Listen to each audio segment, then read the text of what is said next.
The Ambassador of Israel to the United Kingdom, Tzipi Hotovely. Ambassador, thank you for coming. We wake up this morning to stories on the radio, newspaper headlines. We could be close to a ceasefire. What do you understand to be the latest situation? Well, good morning, Nick. Morning. I'm very happy to be here with you. Well, you know that Israel always preferred a diplomatic solution when it comes to the Lebanon settlement. And unfortunately, for the last 11 months, Hezbollah has been firing non-stop on our cities, and they turned all the northern border of Israel to be a ghost towns. And this situation cannot carry on. And we need to understand the government is trying to achieve something I think that every person in the world should understand. No country can live with the idea that all its northern border is basically being evacuated for so long, for almost a year. And we want to bring back the people back to their homes. And Israel said, we'll try the diplomatic route. For 11 months, we gave so many chances to Amos Hochstein. He was the American negotiator on this. And unfortunately, the results on the ground were not very good. And in the end of the day, Hezbollah was still sitting few meters from those towns we're talking about. And this is why the people from the north cannot go back to their homes. So I believe today that we're giving true chance to diplomacy to work. But at the same time, we're prepared to all other alternatives just in case diplomacy fails. Prime Minister Netanyahu is on his way to New York. He's going to address the UN. Have you had any indication of what we're going to hear, what he's going to say?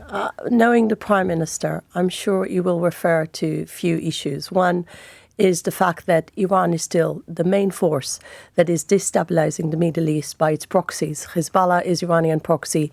It's the same Iran that is supplying rockets and UAVs to Russia in the war against Ukraine. And he's going to speak about the hostages, about the fact we still have 101 men, women, babies, children, elderly. Let me share with you just one experience I had in Liverpool. I just came back from the conference, from Labour conference.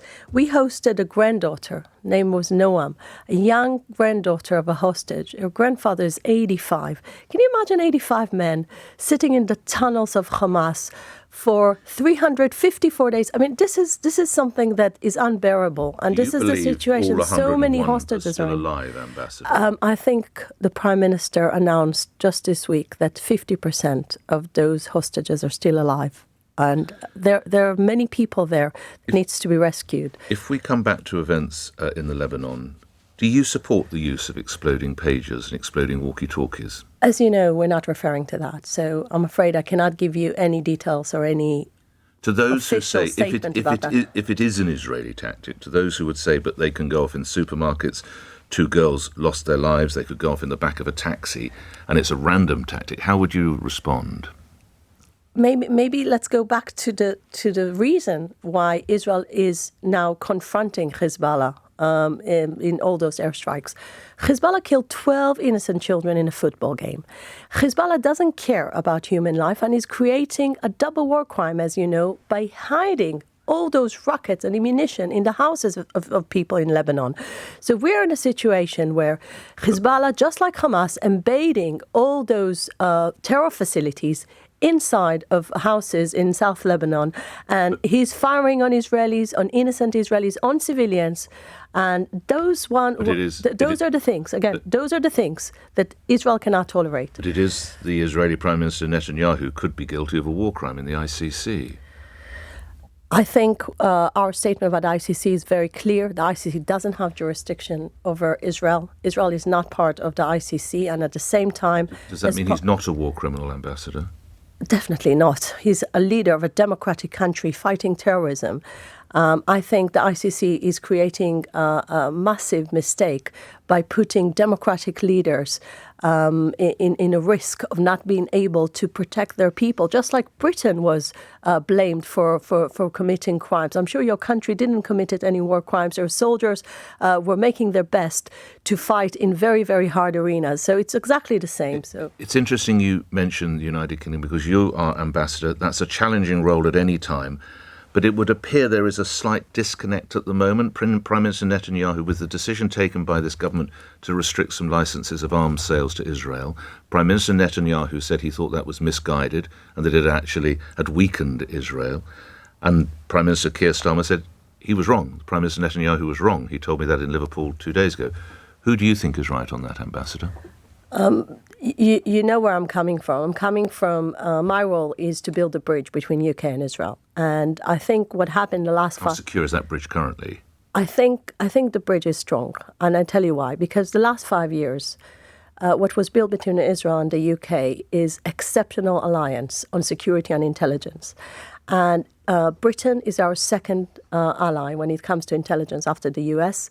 And I think the British government values very much what Israel brings to the table when it comes to security issues and when it comes to fighting similar enemies. I mean, Iran is enemy to your country as well. Yes. Iran is a threat to people in this country as well. So, was it wrong to restrict those sales of arms? So our opinion was quite clear. That was the wrong message. We were very close to a hostage deal, and that was the wrong message British to government promote says hostage it's deal. breaching domestic law.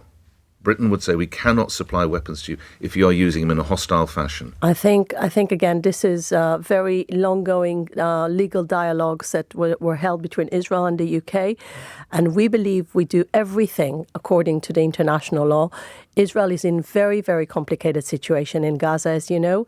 It's not like we choose this war. This war was imposed on Israel at the 7th of October when we woke up in one bright morning and this horrific barbaric terror attack happened to innocent people. So we just need to remember Israel never chose the war path. It was imposed on it. We know that the British Prime Minister Keir Starmer, and there are photographs of him meeting with Palestinian President Mahmoud Abbas in New York yesterday, calling for a viable Palestinian state. How do you react to that?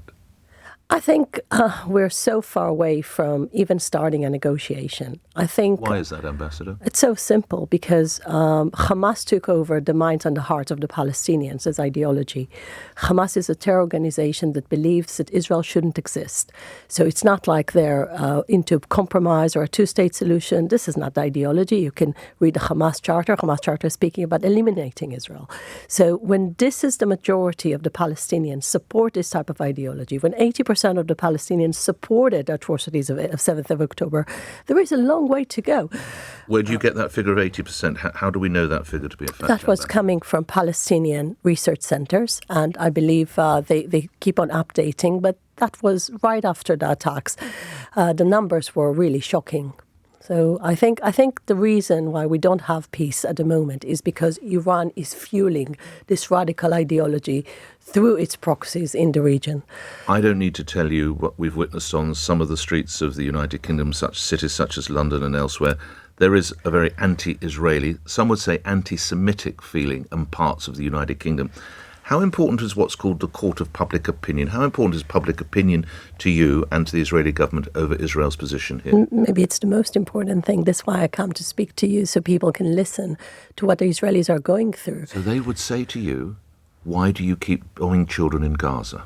40,000 Nick, you know, some of whom will be terrorists. You know, it's a demagogic question. I think it's. But why does it? They would say, Ambassador, what?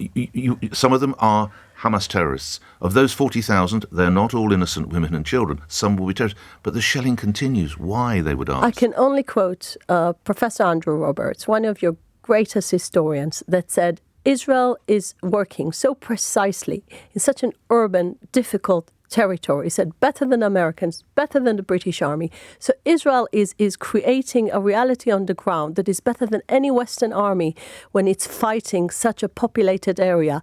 When the terrorists, as you know, they don't care about human life. They don't care about their own people. When we found those 6 hostages that being executed, I will never forget the picture of this children room colored with those Disney characters, and inside of it there was a tunnel that in the end of the day 6 of our hostages found their death in the most brutal way. So this is the people we're dealing with. How close were they to being freed, Ambassador? Do we know? Excuse me again? How close were they to being freed, those 6 hostages? I don't think the IDF was close to a military operation to rescue them. Hamas killed them because they felt like IDF soldiers were close to this area and they were afraid that there is a chance they'll be exposed and in the end of the day being rescued. Coming to the end of our time together, so it's possible there are still 50 of those hostages alive.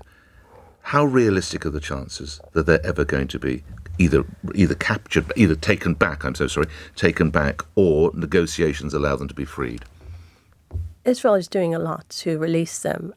It was John Kirby said this week that it's because of Hamas, that the hostage deal was not being executed and being materialized.